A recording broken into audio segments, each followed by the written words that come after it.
Japan, you've fascinated and bewitched the West for many years, through your cultures of respect and obedience, through your technological advances, and the beauty of your landscape.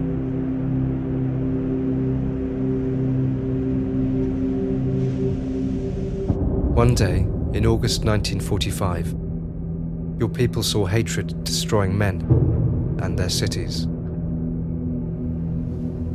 And the respect and obedience disappeared in an instant before the face of death. Facing everything, you woke up, and then there remained your grace. The grace of your mountains who set themselves up in the middle of nowhere. The grace of your fields and your greenery so beautifully borrowed by Miyazaki. And your futuristic cities, which make you oscillate between past and modernity. Beloved country, you know, yet you remain discreet. It took another disaster for the world to remember the Japanese people. As with Kobe, in 1995, where you returned to the headlines. But this time, Japan, the consequences will be quite different. In a few years, we will be talking about Fukushima in the same way that we talk about Chernobyl today. Its misdeeds, the lies surrounding it, the dead and the contaminated ones. When the disaster occurred, the world's eyes were on you, with shocking images that came along, as well as with numbers of casualties, even more terrifying. Then, as if everything was resolved, you once again became quiet, as you usually do. Men, with their short-term memories, moved to something else. Until next time.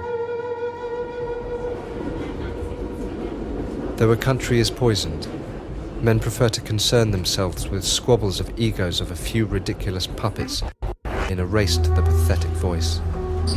Awareness, a matter that environmentalists have failed to broadcast. Japan, would it be a cynical assumption to expect such a disaster in my own land? To watch the media in other countries soon lose interest?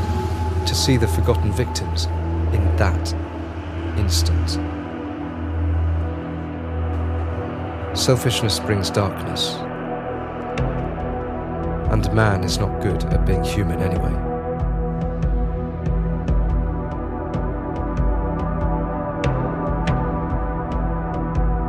Japan, for years I dreamt of discovering you.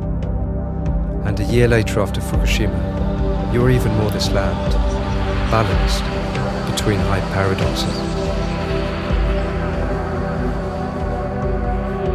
And in the spring of Sakura, nightingales sing, lulled by the sweet sense of growing radioactivity. And your children learn to count in microsieverts.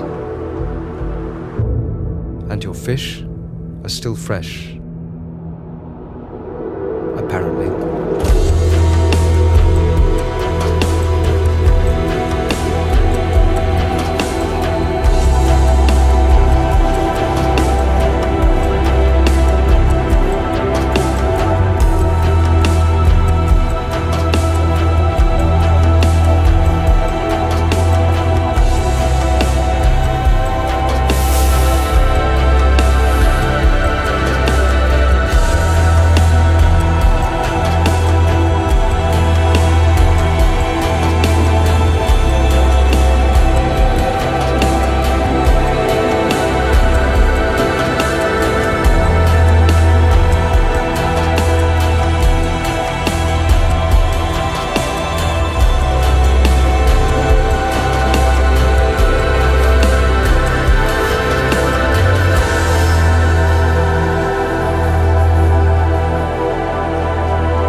What will you become?